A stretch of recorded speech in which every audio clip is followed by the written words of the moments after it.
তুমি এই কাজটা কেমনে করতে পারলা? তুমি তোমার ছেলে মেয়েদের কথা চিন্তা করলা না? ছেলে মেয়েদের কথা চিন্তা না কইরা তুমি আমার বন্ধুর বাড়িতে চুরি করছো। আমার মান সম্মান কি আর কোনো দিকটা আছে? এলাকায় মুখ দেখাবো কেমনে বাবা এখন? আমি কলেজে যাবো কেমনে?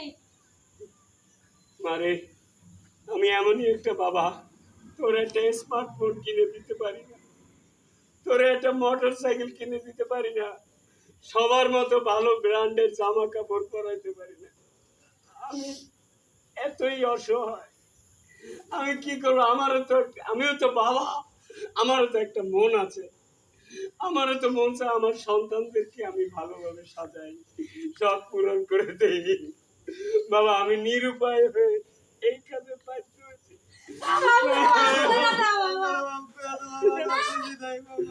ওরে মা, ওর বাবা, বাবা, ওর বাবা।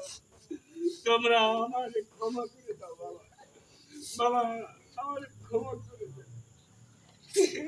বন্ধু, আমি তো তোর বন্ধু লাগি।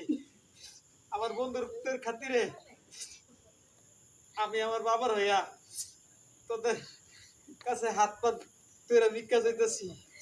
আমার বাবারে এবারের মতো মাফ করে দে। আর বন্ধু, এই বিষয়টা কারো বলিস না।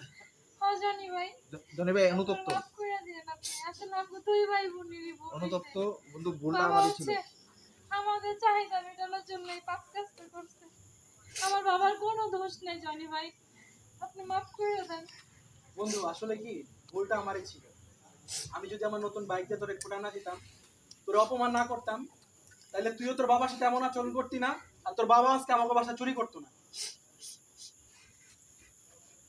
এই বয়সটাই তোমাদের নতুন বয়স, সব পুরানোর বয়স।